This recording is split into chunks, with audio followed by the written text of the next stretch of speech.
ఇంకొక మాట ఏమంటాడు, నేనట మా అయ్య పేరు చెప్పుకొని బతుకుతున్నా అంట. అవు మా అయ్య గొప్పోడు, మా అయ్య తెలంగాణ తెచ్చిన మొగోడు మునగాడు, బరాబర్ చెప్పుకుంటా. తప్పేమున్నది? మా అయ్య పేరు నేను కాకపోతే ఎవడు చెప్పుకుంటాడు, నాకు అర్థం కాదు. మా అయ్య మొగోడు మునగాడు తెలంగాణ తెచ్చినోడు, బరాబర్ చెప్తా. మరి నేనేమంటున్నా, నువ్వు సకట్ పనులు చేస్తే నీ పిల్లలు కూడా నీ పేరు చెప్పుకుంటారు. నువ్వు లుచ్చ పనులు చేసినావు అనుకో, నీ మన్మడు కూడా నీ పేరు చెప్పుడే గాలంగా మన్మని అని చెప్పుకోడు. మంచి పనులు చేయి, నీ పేరు కూడా చెప్పుకుంటారు. నీలాగా దొంగలకు సద్దులు కట్టుడు, బ్యాగులు మోసుడు, వాళ్ళ సంకల్ నాకుడు, ఢిల్లీకి పేమెంట్ కోటాలో పైసలు చచ్చుడు, గవి మాతో కావు.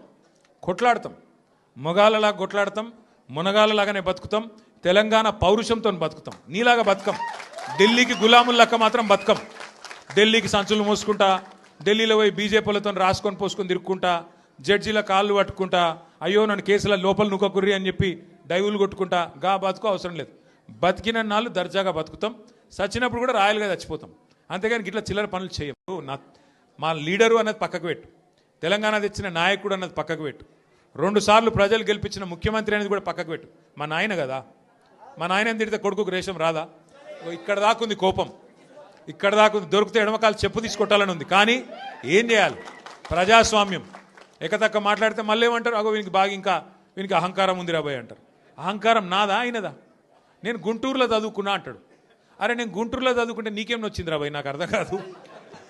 అప్పుడు ఆంధ్రప్రదేశ్ కలిసి ఉండే, నేను గుంటూరులో చదువుకున్నా, మళ్ళీ హైదరాబాద్లో చదువుకున్నా, పూనాలో చదువుకున్నా, అమెరికాలో చదువుకున్నా, నేను ప్రపంచం అంతా చదువుకున్నా. నీ లెక్క చదువు సందే లేకుండా తిరగలేదు. మీ అమ్మాయి నీకు చక్కగా తోవ చూపెట్టలేదు, నేనేం చేయాలి? దానికి నీ ఏడిపోయింది నా మీద. అవో వీనికి ఇంగ్లీష్ వస్తుంది అంటాడు. అరే నాకు వస్తే నీకేం నొప్పిరా నాయన? నేర్చుకో. నేను హిందీ నేర్చుకున్నా, ఉర్దూ నేర్చుకున్నా, రేపు అవసరమైతే గోర్మాటి భాష నేర్చుకుంటా. నువ్వు నేర్చుకో. నేను ఎవడ నాపిండా? నిన్ను వద్దన్నాడు ఎవడన్నా? నువ్వు కూడా నేర్చుకో. దానికి కూడా ఏడిపోయి నా మీద. నేనేం చేసిన? ఇంకొక అంటే నాకు ఎక్కడ గమ్మత్ అనిపిస్తుంది అంటే, నేను ఆంధ్రాకి పోయి ఇంటర్మీడియట్ చదువుకుంటే తప్పట, కానీ ఆయన ఆంధ్రాకి వెళ్ళి అల్లుడిని మాత్రం తెచ్చుకోవచ్చట. ఈ అమ్మ ఇది ఎక్కడ కథ రాబోయ్. అందుకే ఇక ఆయన పేరు ఏం పెట్టినట్టుగా నేను ఇట్లా లాభం లేదని చెప్పి మనోని పేరుగా అల్లుడు భీమవరం కదా, అందుకే ఈయన చిట్టినాయుడు పేరు కూడా భీమవరం బుల్లోడు అని పెడితే అయిపోతుంది. ఓకే వెలుగు భీమవరం బుల్లోడు మనకు నీతులు చెప్తున్నాడు. అరే ఆంధ్ర అంటే మరి ఆంధ్ర వల్ల ఓట్లు కావాలి, ఆంధ్ర వల్ల చుట్టూ తిరగాలి, కానీ మళ్ళీ ఆంధ్రాని మాత్రం నేను పోయి చదువుకుంటే నీకు నచ్చినది. నీకేం బాధ అవుతుంది నాకు అర్థం కాదు. రెవెన్యూ మంత్రి కొడుకేమో గుండగాళ్ళని వేసుకపోయి ఇవాళ భూముల మీద పడ్డాడు, భూములలో పడి కబ్జాలు చేస్తున్నాడు. ఆయన మీద పాపం ఒక ఆయన ఎస్ఐఓ సిఐఓ ఆయన ఇన్స్పెక్టర్, ఆయన హబీబుల్లా ఖాన్ ఆయన పేరు.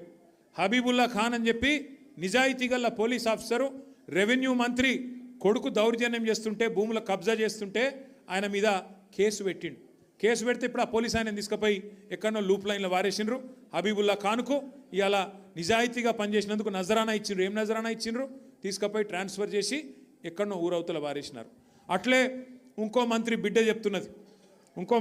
చెప్తున్నది, తుపాకీ పెట్టినట పారిశ్రామికవేత్తలకు తలకు. ముఖ్యమంత్రి గారు ఇంటెన్క గెస్ట్ హౌస్లో తుపాకీ తలకు పెట్టి పైసలు వసూలు చేస్తున్నారు. ఇక ఇట్లా తయారైంది. ఇక మీ ఎమ్మెల్యే ఉన్నాడు, పేరేమో గాంధీ, చేసే పనులన్నీ గాడిసే పనులు, ఒక్కటి సక్కడి పని లేదు. 11 ఎకరాలు కబ్జా పెట్టిండు కుత్బుల్లాపూర్లో, 11 ఎకరాలు కబ్జా పెట్టిండు. మొన్న మనోళ్ళందరూ పోయినరు కబ్జా పెట్టి. ఇప్పుడు ఆ కబ్జా పెట్టిన భూమి కోసం మీరు గెలిపిస్తే బీఆర్ఎస్ పార్టీలా అందులో పోయి చొరవడ్డాడు. ఎంత గలీజ్ అంటే పరిస్థితి. వీళ్ళ పరిస్థితి ఎట్లా తయారైందంటే ఎమ్మెల్యేలది మన పార్టీలోకి వెళ్ళిపోయి ఆ పార్టీలో చేరినోళ్ళది. ఇవాళ వాళ్ళు ఏ పార్టీ చెప్పుకోలేని పరిస్థితులు ఉన్నారు. ఏమాయిరాబాయ్ నువ్వు కాంగ్రెస్ పార్టీ బీఆర్ఎస్ పార్టీ అంటే ఎమ్మెల్యేలు స్పీకర్ గారికేమో మేము బీఆర్ఎస్ పార్టీ అని ఉత్తరం రాస్తున్నారు, బయటనేమో కాంగ్రెస్ కండువాలు వేసుకొని తిరుగుతున్నారు.